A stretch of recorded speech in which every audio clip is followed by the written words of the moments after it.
आज हम बीपीएससी में पूछे जाने वाले जो 10 सवाल होते हैं मैथ्स के और रीजनिंग के, उसको देखते हैं हम। 66 बीपीएससी का मैंने अभी क्वेश्चन लिया है और इसी के थ्रू हम कंसेप्ट भी सीखते जाएंगे इन बिटवीन जो भी क्वेश्चन आता है। पहला क्वेश्चन देखते हैं। पहला क्वेश्चन है आपके पैटर्न वाला।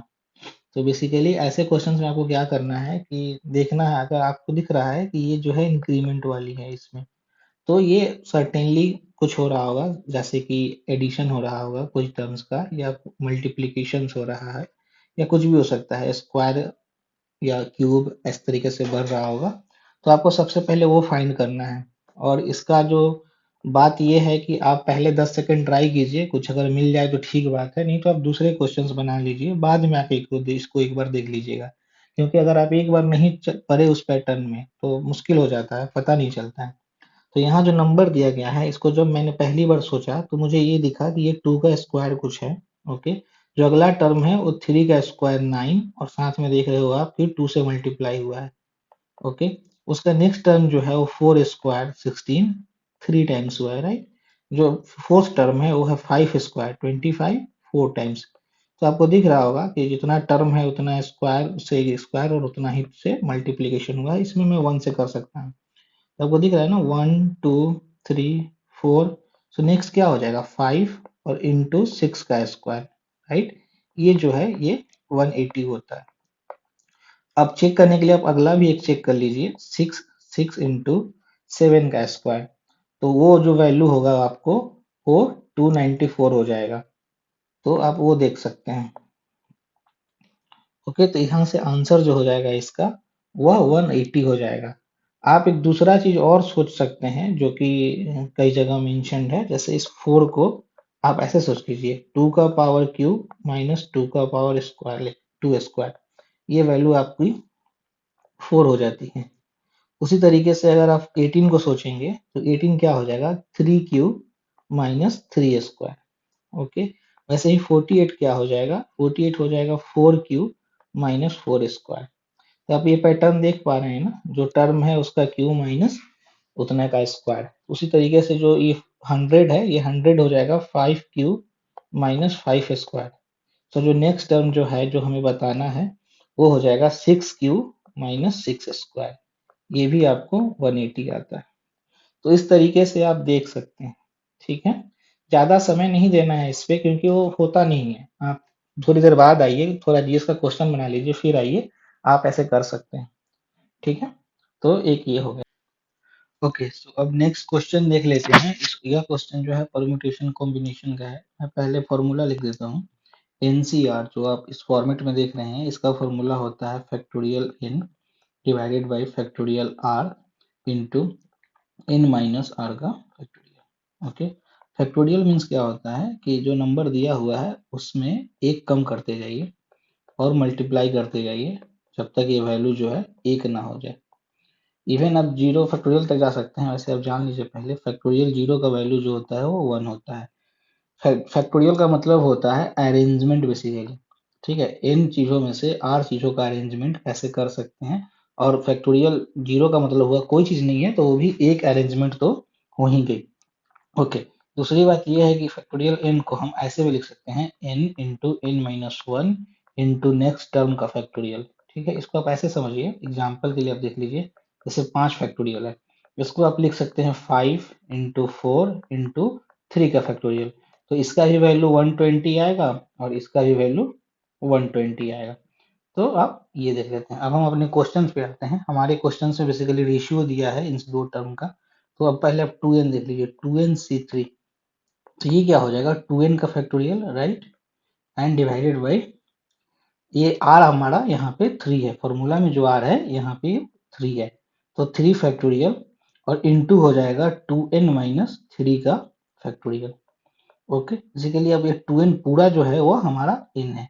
तो नंबर जो होते हैं उसका नहीं फैक्टोरियल होता है, तो ऐसे आप देख लीजिए पूरा नंबर जो है n माइनस, तो क्या हो जाएगा इसका factorial basically two n into 2n-1 into 2n-2 into 2n-3 का फैक्टोरियल। हम ऐसा लिख सकते हैं। अभी अभी आपने ऊपर देखा कि घटते हुए ऐसे भी लिखा जा सकता है। और नीचे आपको क्या है, आपको नीचे है 3 का फैक्टोरियल इंटू 2n-3 का फैक्टोरियल। सो ये जो 2n माइनस का फैक्टोरियल है ये हम ऐसे यहाँ से कट कर सकते हैं। ओके, अब आगे देख लेते हैं इसी में से। अब ये देख लीजिए कि यह जो वैल्यू हो जाएगा वो क्या हो जाएगा, ये 2n हो गया, ये 2n-1 हो गया, और ये जो नीचे है इसमें से n-1, यहाँ 2 कॉमन हो जाएगा बेसिकली। ओके, और नीचे तो आपका 3 फैक्टोरियल बच ही गया जो कि 3 इंटू 2 हो जाता है। तो अभी हम ऐसे ले लेते हैं, इसको ऐसे हटा भी देते हैं, कोई बात नहीं। तो यह जो वैल्यू आ गई वह आपको 2nc3 का आ गया। अभी आप चाहें तो ऐसे अभी अभी अभी आप चाहें तो इसका भी ले सकते हैं कि इनका क्या है, जो हमारा अगला टर्म है nc2, nc2 ही है क्वेश्चन में, तो nc2 का क्या हो जाएगा, जैसे आप ये फॉर्मूला इसमें लगा लीजिए, factorial n upon factorial 2। Actually factorial 2 को ऐसे भी लिखते हैं, तो आप ऐसे भी लिख सकते हैं, और आप चाहें तो वो उल्टा वाला एक्सक्लेमेशन जो होता है वो भी या सीधा वाला ही है, तो ऐसे भी आप लिख सकते हैं, इंटू n-2 का फैक्टोरियल। ओके, अब ऊपर जो फैक्टोरियल n है उसको आप लिख सकते हैं factorial like n into n-1 into n-2 का फैक्टोरियल, ऐसे आप लिखा जा सकता है। एंड नीचे हो जाएगा 2 फैक्टोरियल जो कि 2 हो गया, और n-2 का फैक्टोरियल। सो ये n-2 का फैक्टोरियल n-2 का फैक्टोरियल कट जाएगा, तो ये जो आपका टर्म आ रहा है ये हो जाएगा आपका nc2 का वैल्यू जो हो जाएगा वो हो जाएगा ये इतना सारा। ओके, अब क्वेश्चन पे वापस आते हैं, तो बेसिकली हमारे क्वेश्चन पे है 2n3 और इसका रेशियो है nc2। ओके, ये है, और इसका वैल्यू क्या दिया है, इसका वैल्यू दिया है 44/3, और ये कितना है हमारे फॉर्मूला जो अभी हमने निकाला है, एक ये है और दूसरा हमारा ये। तो ये ऊपर जो हो जाएगा वो हो जाएगा 2n into 2n-1 into n-1 divided by 3, ये हो गया ये ऊपर वाला टर्म, और सबका डिवाइडेड बाई ये नीचे वाला टर्म n इंटू n-1, और उसके नीचे है आपका 2। तो इसको आप अरेंज कीजिएगा तो ये कितना हो जाएगा 2n into 2n-1 into n-1/3, और ये ऊपर जाके आपको पता है पलट जाता है, तो ये 2n इंटू n-1। सो आप यहाँ से देख लीजिए ये n-1 से कट जाएगा, यह n जो है वो इससे कट जाएगा, और यह चीज किसके बराबर है 44/3। तो अब देखिए 3 भी यहाँ से कट जाएगा, तो जो वैल्यू आ जाएगा वह आ जाएगा आपको 44 इक्वल टू, यहाँ पे देख लीजिए ये 2 और 2 ये 4 हो जाएगा, तो 4 इंटू 2n-1। ओके, सो यहाँ से आप ये देखिए, अब ये 4 से आप ये 44 को आप डिवाइड कीजिएगा तो 11 आ जाएगा। ये कितना हो जाएगा 11 इक्वल टू 2n-1। यहाँ से आप देखिएगा तो n का वैल्यू जो है वो आपको 6 आ जाएगा, लाइक ये 1 इधर ऐड हो गया तो 12 और डिवाइडेड बाई 2, ये 6 हो गया। अभी जिसको ये स्लो लग रहा हो वो स्पीड बढ़ा के देख ले, चीजें मुझे भी आती हैं और चूंकि समझ में ज्यादा है जो बाकी लोग हैं तो उनके लिए ऐसे एक्सप्लेन करके बताया जा रहा है। तो ऐसे आप कर सकते हैं, फॉर्मूला जो कॉम्प्लेक्स हो पहले एक टर्म निकाल लीजिए, फिर दूसरा टर्म निकाल लीजिए, और फिर जैसा भी दिया हो क्वेश्चन में उसके हिसाब से पुट कर लीजिए, तो इसका आंसर 6 हो जाएगा। अगला क्वेश्चन देख लेते हैं, ये क्वेश्चन आसान क्वेश्चन है वैसे तो एवरेज देख लीजिए, average of m number n square है, ठीक है। तो इस हिसाब से आप देख लीजिए कि m जो नंबर है इनका एवरेज n स्क्वायर है, तो जो समीशन ऑफ m होगा, लाइक m नंबरों का सम होगा वह क्या हो जाएगा, वह हो जाएगा m n स्क्वायर। ठीक उसी तरीके से n नंबर का जो सम है वह m स्क्वायर है, तो एस n जो क्या होगा, समेशन ऑफ n क्या हो जाएगा, वो हो जाएगा n into m square, number of number into average. Okay, अब हमें क्या निकालना है, average of m plus n number. तो किसी भी नंबर, जितने भी नंबर, ये इतने नंबर्स हैं बेसिकली, तो कितने भी नंबर हो इनका एवरेज निकालने का क्या है, सारे नंबर्स को आप जोड़ दीजिए और जो नंबर ऑफ नंबर्स है राइट उससे आप डिवाइड कर लीजिए, जैसे 1 2 3, इनका एवरेज क्या हो जाएगा 1 प्लस 2 प्लस 3 समीशन, और नंबर ऑफ नंबर्स कितने हैं 3, तो ये 3 हो जाएगा। उसी तरीके से यहाँ पे आप देख लीजिए समीशन ऑफ m नंबर और n नंबर, तो समीशन ऑफ m को हम अलग से जानते हैं, वो हमारा यहाँ पे निकला हुआ है, तो ये हो जाएगा m n स्क्वायर, और समेशन ऑफ n नंबर्स क्या हो जाएगा, n m square divided by m plus n।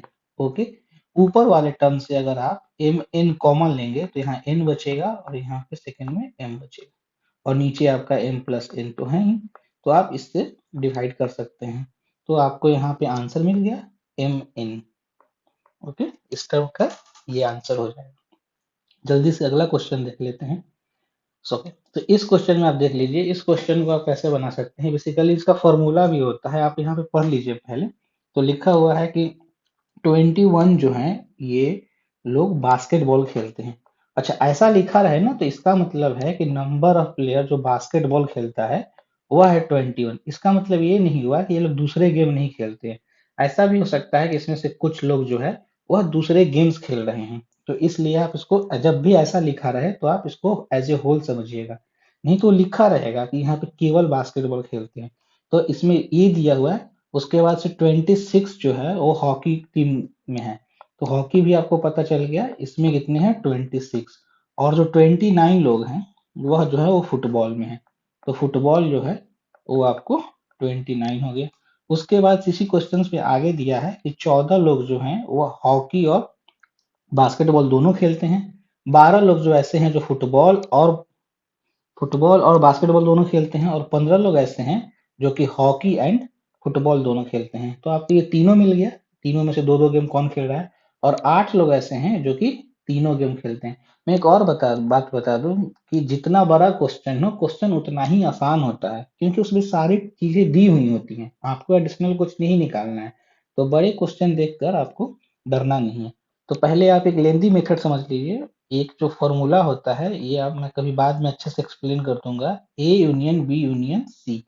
ये क्या हो गया, सबका नंबर, ये कितना होता है, number of A number of B plus number of C. अब आप इसमें देख रहे हैं कि ए में ऐसा भी हो सकता है कि कुछ लोग बी के साथ भी जुड़ा हो, या कुछ लोग सी के साथ भी जुड़ा हो। जो अभी हमने यहाँ पे पढ़ा कि कोई ऐसे भी लोग हैं जो दोनों गेम खेलते हैं, तो उनको हटाना पड़ेगा। तो minus n number of A union B हो जाएगा। बेसिकली जो दोनों में है उनको घटाइए, minus n B union C इनको घटाइए, minus n A union C इनको घटाइए। और जब आप इनको घटाएंगे, माइनस करेंगे, तो वह जो कॉमन वाला ये है, ये दो एक बार एक्स्ट्रा निकल जाता है, इसलिए इसको ऐड करना है। Number of A intersection B intersection C. इसको मैं अच्छे से और कभी समझा दूंगा, कभी और आगे क्वेश्चन आएगा अगले बीपीएससी के 10 क्वेश्चन में, तो और अच्छे से बता दूंगा। अभी आप ये फॉर्मूला जान लीजिए अगर जानना चाहते हैं। नहीं तो जो इन क्वेश्चनों का बनाने का सबसे आसान तरीका होता है वो होता है वेन डायग्राम। ओके, सो ये आपका वेन डायग्राम आप बना लीजिए। ये जो है आपका बास्केटबॉल है। ओके, ये जो है आपका मान लीजिए कि हॉकी है, और एक तीसरा जो है वो आपको फुटबॉल है। ओके, अब इसमें क्या करना है, इसमें आपको नंबर जो है वो फिट करना है। ओके, सो आप क्वेश्चन में पढ़ रहे होंगे कि नंबर ऑफ प्लेयर जो बास्केटबॉल खेल रहे हैं, जब हमने शुरू में पढ़ा, वह 21 है। तो मतलब कि इस यह जो आपका गोला है, यह जो आपका गोला है, इसमें टोटल 21 आना चाहिए। तो आप यहाँ 21 नहीं लिख सकते हैं, क्योंकि इसी 21 में से कुछ लोग जो है वो हॉकी भी खेलते हैं। तो इसके अगर सारी वैल्यू दिया हो तो सबसे अच्छा इसका मेथड है अप्रोच करने का कि आप बॉटम से जाइए, सबसे कॉमन से, जो कि जहां आप वैल्यू पुट कर सकते हैं। तो ये देखिए 8 लोग जो हैं वह 8 लोग तीनों गेम खेल सकते हैं। तो यह जो इंटरसेक्शन पॉइंट है तीनों का, हम यहाँ पे 8 खूब आराम से लिख सकते हैं, इससे कुछ नहीं बिगड़ेगा। तो ये 8 हो गया। अच्छा, अब इसके बाद आप और पीछे जाइए, जैसे ऐसे कितने लोग हैं जो बास्केटबॉल और हॉकी दोनों खेलते हैं। तो अब अभी इसमें आप जाके देखिएगा कि जो बास्केटबॉल और हॉकी दोनों खेलते हो, तो ऐसे 14 लोग हैं, राइट। यहाँ पे देखिए 14, right, they pledge hockey and basketball. तो 14 हो गए, और 14 में से आप देखिएगा कि यहाँ पे 8 जो है ऑलरेडी इसमें है। तो यहाँ पे मैं कितना लिखूंगा 6, ताकि जो ये मेरा कॉमन एरिया है, यह जो हॉकी बास्केटबॉल और हॉकी के कॉमन एरियाज हैं, यह टोटल जो है 14 हो जाए, राइट। उसी तरीके से आप देखिएगा कि हॉकी और फुटबॉल में कितने लोग हैं। तो यह आपको यहाँ पे लिखा है कि 15 पीपल्स ऐसे हैं, यहाँ पे 15 लोग जो हॉकी और फुटबॉल दोनों खेलते हैं। तो हॉकी और फुटबॉल का जो इंटरसेक्शन पॉइंट है, ये वाला पॉइंट, राइट, ये वाला पॉइंट मैं पेन बदल के भी दिखा देता हूँ। ये जो है यहाँ ये 15 होना चाहिए। तो ऑलरेडी तो 8 है ही, तो यहाँ पे जो है वो 7 हो जाएगा, राइट। उसके बाद से सिमिलरली अब बास्केटबॉल और फुटबॉल में चले जाइए। तो बास्केटबॉल और फुटबॉल में टोटल 12 प्लेयर थे, यहाँ पे ये मेंशन है, और 8 हमें दिया है, तो यहाँ पे 4 हो जाएगा। ओके, तो ये चीज चलेगी। अब मैं आपको बता दूं कि जो आप शुरू में देखे थे कि बास्केटबॉल खेलने वाले जो हैं 21 प्लेयर हैं। इस 21 प्लेयर में देखिए, आप ऑलरेडी आपने 6 लिखा है, 8 लिखा है और 4 लिखा है, तो 12 और 6 18, 8 ये 10 और 8 18, 18 लोग हो गए। और टोटल जो है वो नंबर वो 21 है। तो जो केवल बास्केटबॉल खेलने वाले हों वह कितने हो जाएंगे, वह आपको 3 हो जाएंगे। तब जाके ये बास्केटबॉल का सर्कल जो है, इसका वैल्यू जो है आपको 21 हो जाएगा, राइट। उसी तरीके से आप हॉकी का देख लेंगे, तो केवल हॉकी खेलने वाले 5 लोग होंगे, और केवल जो है फुटबॉल खेलने वाले 10 लोग होंगे। अब आपको जो भी निकालना हो, उन सब का वैल्यू जो है आप निकाल सकते हैं, जो भी क्वेश्चन में दिया है। इसमें पूछ रहा है कितने ऐसे लोग हैं जो केवल फुटबॉल खेलते हैं, तो वह आप देख लीजिए, केवल फुटबॉल वाले जो लोग हैं कितने हो गए, वह आपको 10 हो गए। तो इस क्वेश्चन का आंसर जो है वो 10 होगा, ठीक है।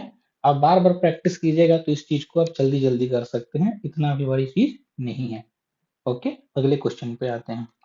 अगला क्वेश्चन आपको है वर्क वाला, ये देख लेते हैं। ये भी आप ऐसे कर सकते हैं। मोहन जो है किसी काम को 25 दिन में करता है, ठीक है। 25 दिन में मोहन इस काम को करता है। तो मोहन का जो पावर है पर डे का, ठीक है, मोहन का पावर एक दिन का वो कितना है, 1/25 ऑफ वर्क, राइट। मतलब वो हर दिन 1/25वां भाग काम का कर सकता है। ऐसे वो 25 दिन करता जाएगा तो पूरा काम खत्म हो जाएगा, राइट। उसी तरीके से आप सोहन का देख लीजिए, तो सोहन का जो आपका पावर हो जाएगा वह कितना हो जाएगा, 1/20, मतलब एक दिन का, पर डे का ये बात है, right. Per day Mohan 1/20 part कर पाता है, इतना कैपेसिटी है उसके पास, सॉरी सोहन। और मोहन जो है 1/25 कर पाता है। अभी आप क्वेश्चन पढ़ लीजिए। ऐसा देखिए, मैं बता रहा हूँ कि मैं क्वेश्चन पढ़ चुका हूँ, ऐसा नहीं कि आप क्वेश्चन देखते ही ये सब करने लगे। एक बार आप क्वेश्चन पढ़ लीजिए, फिर आपको पता चलेगा कि आगे क्या क्या करना है। तो यहाँ पे आप आगे देख रहे हैं कि दोनों ने 5 दिन तक साथ काम किया है। उसके बाद से मोहन जो है वो छोड़कर चला गया, तो सोहन अकेले बाकी काम कितनों दिनों में करेगा। तो हमारा सबसे पहला टास्क है ये जानना कि 5 दिनों में कितनी काम हुई है। तो अभी आप देख लीजिए, मोहन के एक दिन का पावर प्लस सोहन का एक दिन का पावर, ये दोनों अगर आप ऐड करोगे तभी पता चलेगा कि दोनों का एक दिन का कैपेसिटी कितना है। तो दोनों मिल के एक दिन में आप इसको अगर ऐड कर लोगे तो ये आएगा 9/100, ओके, पर पार्ट। तो इतना काम जो है वो दोनों मिलके एक दिन में खत्म कर सकते हैं। और हमारे क्वेश्चन में क्या दिया है कि 5 दिनों तक उन्होंने काम किया, लाइक टिल 5 डेज। तो आप ये देखिएगा, तो ये कितना हो जाएगा, 9/100 इंटू 5। 5 दिन तक इन्होंने काम किया है तो 45/100, यानी कि इतना काम जो है वह ऑलरेडी हो चुका है 5 दिनों में। तो रिमेनिंग काम बताना है, तो हम मैंने चूंकि पहले ये यूनिटरी मेथड से हम चल रहे हैं, तो रिमेनिंग काम हो जाएगा 1 - 45/100 विच इज 55/100। ओके, इतना काम जो है अभी बचा हुआ है। ओके, अब आप देख लीजिए इनका, ये जो मोहन भाई चले गए तो सोहन बच गया। तो सोहन का कैपेसिटी क्या है, सोहन एक दिन में काम का 1/20 पार्ट जो है वो निपटा सकता है, राइट। ये इसका कैपेसिटी है। तो अगर आप निकालिएगा कि इसको कितना काम करना पड़े कि ये जो है अपना ये पूरा काम फिनिश कर पाए, इतना ये काम बचा हुआ है। तो इस हिसाब से आप देख लीजिए कि अगर ये यहाँ पे ये काम बचा हुआ है और इसके एक दिन का काम इतना है, तो मोहन अगर, सॉरी सोहन बचा है ना, तो सोहन अगर 5 दिन तक काम करे, अगले अगर सोहन 11 दिन तक काम करेगा तो कितना काम हो जाएगा, वह काम हो जाएगा 11/20। ओके, यह क्या है, यह तो यही वैल्यू है ना, इसको जब आप डिवाइड कर लोगे तो ये क्या हो जाएगा, 11/20 ही हो जाएगा, 5 टाइम्स। तो इतना काम बचा हुआ है। तो क्या अब नहीं दिख रहा है, 11 डेज काम करना पड़ेगा। ऐसे आप डिवाइड भी कर सकते थे तो वो वैल्यू यही आ जाएगा। तो इसका आंसर जो है वो 11 डेज हो जाएगा यहाँ पे। ओके, तो ये अब इसका आंसर 11 डेज हो गया। ओके, चलिए अब जो है आगे आगे चलते हैं अगले क्वेश्चन पे। अच्छा, इसका मैं एक आपको दूसरा मेथड भी बता देता हूँ। एक्चुअली क्या होता है कि जब आप ये देखिएगा, जब कोई आप नंबर देखिएगा कि वह नंबर दिया हुआ है, ये 25 दिया हुआ है और ये 20 दिया हुआ है। तो आप एक काम कर सकते हैं कि इन दोनों का जो एलसीएम है उसको जो है एक कंप्लीट काम मान सकते हैं, ताकि आपको फ्रैक्शन निकालने में सुविधा हो। तो मैं आपको वो बता देता हूँ। जैसे मैं यहाँ पे 25 और 20 था उनके काम करने का, तो इसका एलसीएम जो है वो 100 हो जाएगा। तो आप उस काम को 100 काम मान लीजिए या 100 पार्ट मान लीजिए। ओके, उसी तरीके से देखिए, इसका ये मोहन का 25 है, मोहन का, और सोहन का 20 है। ठीक है, तो अब ये अगर इसको एक दिन में करना हो, एक दिन में करना हो सोहन, तो एक दिन में सोहन कितना काम निपटा पाएगा? आप जानते हैं कि इसको 25 दिन लग रहे हैं, तो वह एक दिन में इस 100 में से 4 ही काम कर पाएगा, तभी वो 25 दिन तक 100 काम पूरा कर लेगा। जबकि सोहन का आप देखिएगा तो सोहन जो है 20 दिन में ही काम कर ले रहा है, 100 का 100 काम अकेले कर ले रहा है सोहन। तो सोहन जो है वह काम कर पाएगा 5 दिन, 5 काम। लेकिन अगर 100 काम है तो उसमें से 5 काम सोहन एक दिन में कर पाएगा, यह एक दिन का है।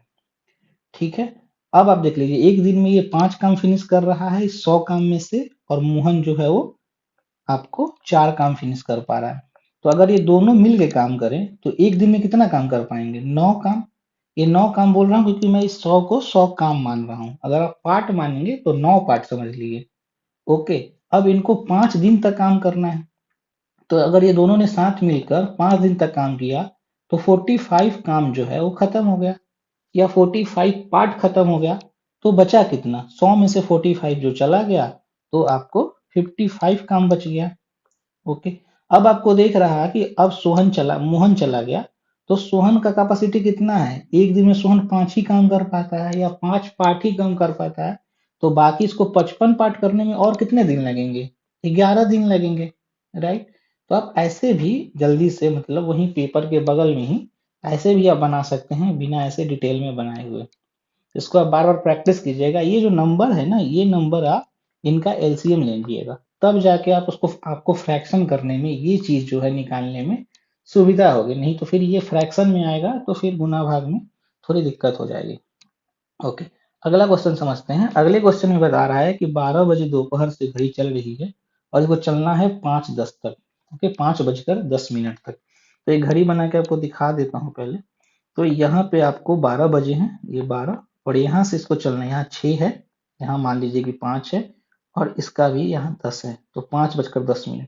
तो घड़ी की आवर सुई को यहाँ से घूमकर यहाँ तक आना है, राइट? अगर ये घड़ी की सुई पूरी ही घूम जाती तो कितना एंगल बनाती है?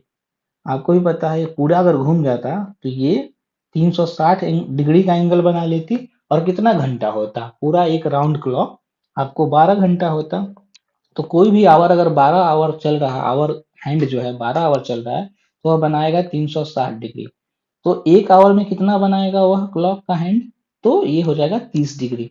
अगर इसी को आप मिनट में लिख लीजिए तो 60 मिनट में भी कितना बनाएगा? 30 डिग्री। ठीक है, तो अब यहाँ से आप 10 मिनट का भी निकाल सकते हैं। 10 मिनट में कितना होगा? 1/6, तो 5 डिग्री। हमारे क्वेश्चन में कितनी ये घूम रही है आपकी आवर वॉच? ये घूम रही है 5 आवर प्लस 10 मिनट्स और। ओके, तो एक आवर में हम बनाते हैं 30 डिग्री, तो 5 आवर में हम बनाएंगे 150 डिग्री, और प्लस 10 मिनट, 10 मिनट में और कितना बनाएंगे? 5 डिग्री। तो आपका टोटल हो जाएगा 155 डिग्री। ओके, तो इसका आंसर सी हो जाएगा। ज्यादा कुछ है नहीं इसमें। ओके, अगला क्वेश्चन देख लेते हैं। इसमें से पूछ रहा है कि कौन सा नंबर जो गिवन है वह स्क्वायर हो ही नहीं सकता, नेचुरल नंबर का। तो नेचुरल नंबर आपको पता है कि 0 नहीं होता, बट 10 तो होता है। तो नेचुरल नंबर के यूनिट प्लेस पे 0 आ सकता है, जैसे 10 है, 20 है, 20 है, 30, 40, कुछ भी। और वैसे ही आपको 1, 2, 3, 4, 5, 6, 7, 8 और 9, इसके इधर, ये मैं यूनिट प्लेस की बात कर रहा हूँ। ओके, यूनिट प्लेस की बात कर रहा हूँ। इधर और भी कोई कोई नंबर आप डाल लीजिए, कोई यहाँ तो 0 में डालना ही पड़ेगा, नहीं तो होल नंबर हो जाएगा। तो आप ये देख लीजिए, कोई भी नंबर डालिएगा। अब हम इसका स्क्वायर करते हैं। बेसिकली किसी भी नंबर का आप स्क्वायर कीजिएगा यहाँ पे स्क्वायर, तो उसके यूनिट प्लेस पे क्या आएगा? 0 में। जैसे 10 का स्क्वायर क्या होता है? 100, तो वहां भी 0 आएगा। 1000 का स्क्वायर, वहां भी 0 आएगा। 1 कोई नंबर में है, 11 है, 21 है, कुछ भी है, तो उसके भी 1 आएगा। ओके, आप ये देख पा रहे हैं। उसी तरीके से अगर 2 का स्क्वायर होगा तो 4 आएगा। मैं यूनिट प्लेस की बात कर रहा हूँ। 3 का स्क्वायर 9 आएगा, 4 का स्क्वायर क्या आएगा, 16 का 6, यूनिट प्लेस की बात कर रहे हैं। 5 का ऑलवेज 5, ओके। 6 का 36 तो 6 आएगा। 7 का क्या हो जाएगा 49 तो 9 आएगा। 8 का क्या हो जाएगा 64 तो 4 आएगा। और 9 का क्या होता है 81 तो 1 आएगा। यानी किसी भी नेचुरल नंबर का आप स्क्वायर करें तो उसके यूनिट प्लेस पे यही सारी नंबर आ सकते हैं, और कोई नंबर नहीं आ सकता है। तो बेसिकली आपको यही बात चेक करनी है। तो आप ये देख लीजिए यहाँ पे 9 है, तो ये पॉसिबिलिटी है कि हो सकता है। ये है आपका 2 है, तो यहाँ पे देखिए आप 2 है क्या, 2 नहीं है, तो ये कभी भी नहीं हो सकता, चाहे आप कुछ भी कर लीजिए।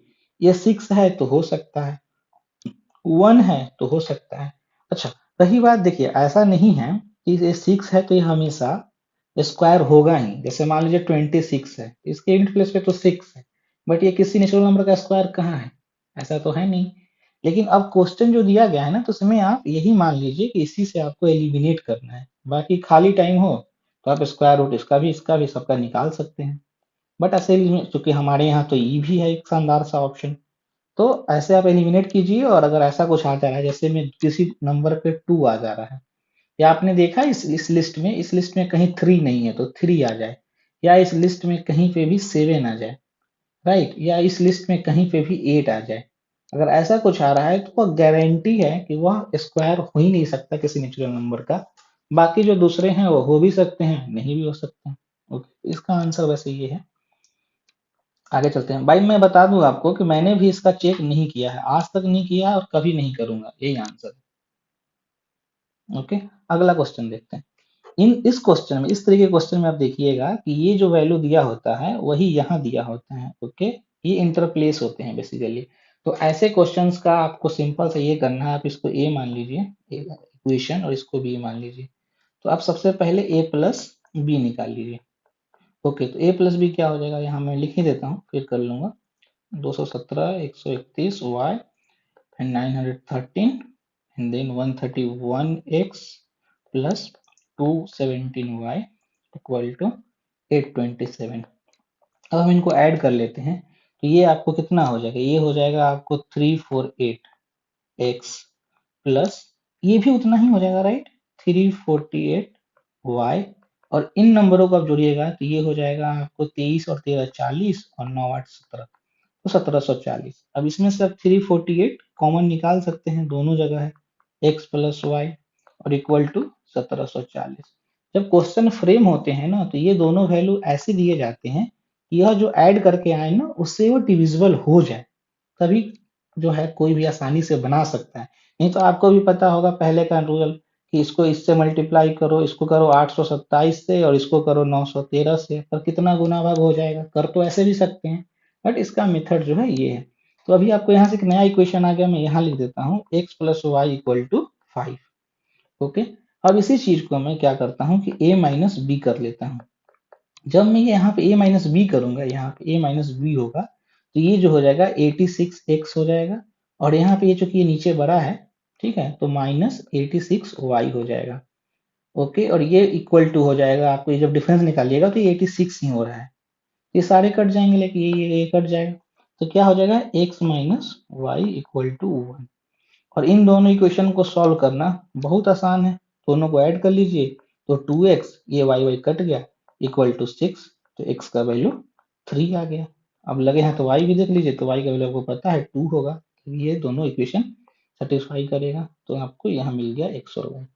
ओके, यही फॉर्मेट है, ऐसे कोई भी क्वेश्चन है उसका सॉल्यूशन ऐसे ही आप आसानी से कर सकते हैं, otherwise it will take time. चलिए अगला क्वेश्चन देख लेते हैं। अच्छा, अगेन ये देखिए, ये क्वेश्चन जो है ये भी आपके फॉर्मेट का क्वेश्चन है, ठीक है। इससे आपको क्या करना है कि किसी भी अलजेब्रिक जो है फॉर्मूला को ड्राइव करना है बेसिकली, तभी जो है आप आसानी से कर पाएंगे। यहाँ मैं ऐसे लिखता हूँ तो आपको ज्यादा विजुअलाइज होगा। 598 प्लस 479 का whole square, okay, and then minus 598 same number minus 479 का whole square, okay, and the whole thing is divided by 598 into 479। ये मैं किसी वेबसाइट से लिया हूँ इसलिए इसको अच्छे से नहीं लिखा है, ये ऐसे पूरा का डिवाइड होगा, ठीक है, क्वेश्चन में अच्छे से दिया होगा। ये चीज देखिए, अभी आप देख रहे हैं यहाँ पे कि जो चीज यहाँ पे है 598, वही 598 जो है यहाँ पे भी है, वही 598 यहाँ पे भी है। जो आप देख पा रहे हैं 497, वही 497 यहाँ भी है, वही 497 यहाँ भी है। तो या मैं बार बार यही वैल्यू लिखूं, या मैं चाहूँ तो ऐसे भी लिख सकता हूँ, ए प्लस बी का the whole square minus a minus b का द होल स्क्वायर। लग रहा है कि ऐसा कुछ आ रहा है, और नीचे क्या हो गया, ए बी। अभी आप इस पे आगे काम कीजिए, तो ये क्या हो जाएगा, A square plus B square plus 2ab एक साथ, और minus A square plus B square minus 2ab, अगले टर्म को मैं एक्सपेंड करूं, divided by A by B. आप ए को यहाँ पे ये 598 समझिए, और बी को आप 479 समझिए। आप यहाँ देख पा रहे हैं, यहाँ पे क्या हो जाएगा कि ये माइनस में है, जब बाहर आएगा तो ये माइनस ए स्क्वायर हो जाएगा, माइनस बी स्क्वायर होगा। आप बोलिएगा तो मैं लिख ही देता हूँ, A square plus B square plus 2ab, और यहाँ से आ गया minus A square minus B square और minus minus plus 2ab divided by A B. Okay, so ये ए स्क्वायर से गया, बी स्क्वायर से गया, और 2ab ये हो गए आपके 4ab, और नीचे ऑलरेडी ए बी है, तो इसका वैल्यू आपको 4 आ रहा है। बिना कैलकुलेशन किए, बिना स्क्वायर किए, एडिशन किए, आप चूंकि एल्जेब्रिक रिप्रेजेंटेशन से गए, तो आपको आंसर आ गया, इसका आंसर 4। ओके, जब भी ऐसे कॉम्प्लेक्स बड़े बड़े आए आपको नंबर्स, तो उसका सीधा मतलब यही है कि वह जो है किसी न किसी अलजेब्रिक फार्मूला पे वह सेट होने वाला है। आपको क्या करना है कि उसको तुरंत से विजुअलाइज कर लेना है, जिससे आप जल्दी से किसी फार्मूला पे सेट कर लें और उसको आगे आप बना लें। ओके, चलिए अगला अगला देखते हैं आगे। अब अगला क्वेश्चन, अगला क्वेश्चन जो है वो हमारा सिंपल सा, जो कंपाउंड इंटरेस्ट हम पढ़ते हैं उसका है, आप वो देख लीजिए। तो आपको फॉर्मूला पता है, right, A equal to P into 1 + r/100 raise to the power n. N यहाँ नंबर ऑफ टर्म्स है, इंटरेस्ट रेट है जिस पे लगता है, पी जो है प्रिंसिपल है, और ये जो है जो exact amount principal plus interest का आता है वो, यही वाली चीज जो है इस फॉर्मूला पे लगेगी। तो आप ये लगा सकते हैं, जो फाइनल पॉपुलेशन होगा आफ्टर 2 इयर्स, ये हो जाएगा करेंट पॉपुलेशन 176,400 इंटू 1 + r जो है वो 5 है बाई 100 टू द पावर 2। 2 साल की बात हम कर रहे हैं, और यह आर जो है वो एनुअल रेट ही है। इसको आप सॉल्व कीजिएगा तो ये वैल्यू आपको आ जाएगा, इसमें ज्यादा कुछ है नहीं। ओके, अगला क्वेश्चन देखते हैं। आगे कोई क्वेश्चन नहीं है, ये 10 क्वेश्चन थे जिसको हमने जल्दी से देख लिया। ओके, होप आपको समझ में आई होगी, बाकी धीरे धीरे और कंसेप्ट हम पढ़ते जाएंगे।